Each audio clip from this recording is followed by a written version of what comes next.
Psalm 119 and verse 92. Let's go. Unless your law had been my delight, I would then have perished in my affliction.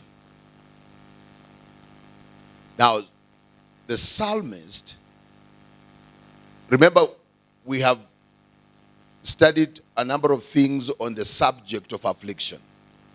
And one of the things that we learned in verse 67, he said that I was afflicted because I went astray. And verse 71 said, it is good that I was afflicted because it enabled me to come back to the Lord. And now in verse 92 he says, unless your law had been my delight, I would then have perished in my affliction.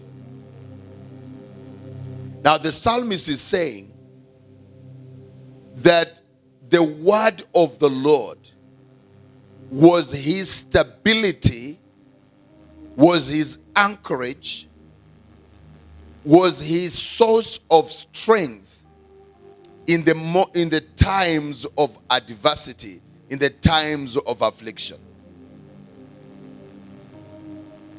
When you go through difficult times, and sometimes because of the wrong choices you made, but you solidly remain firm in the word of God, you will not do more mistakes. You will not bring more adversity into your life. So the psalmist says, unless your law had been my delight. So and you remember Psalm chapter 1 and verse 2, which says, and his delight is in the law of the Lord, and he meditates therein day and night. Now, let's talk about unless your word was, it says, unless your law had been my delight. To be my delight means I rejoice in the word of God. I meditate on the word of God. I am going through difficult times. I am trying to do business. Things are not happening.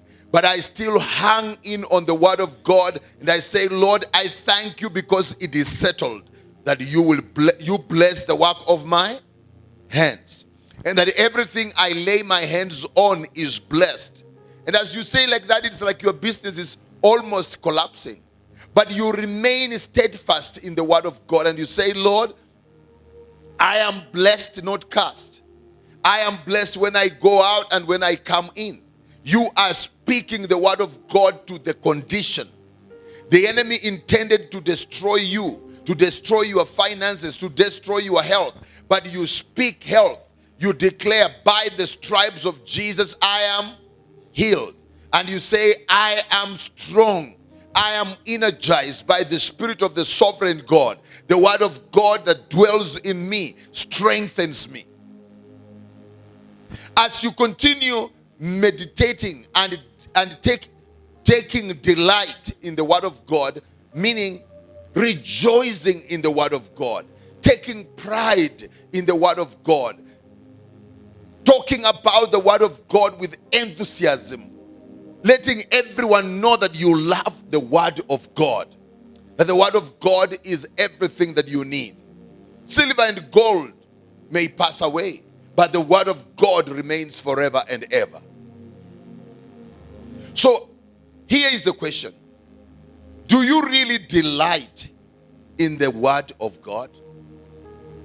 Do you really wake up in the morning and you're just thinking about the precepts of the Lord, about the ways of the Lord, about his promises, about his faithfulness, about his covenants of promise, about everything that he has said?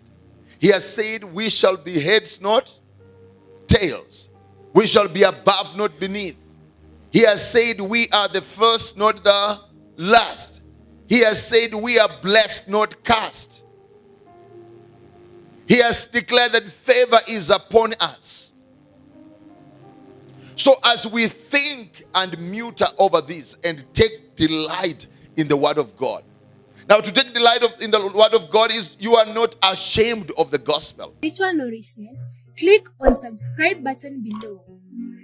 Click on the notification bell to become the first to know when we upload another video.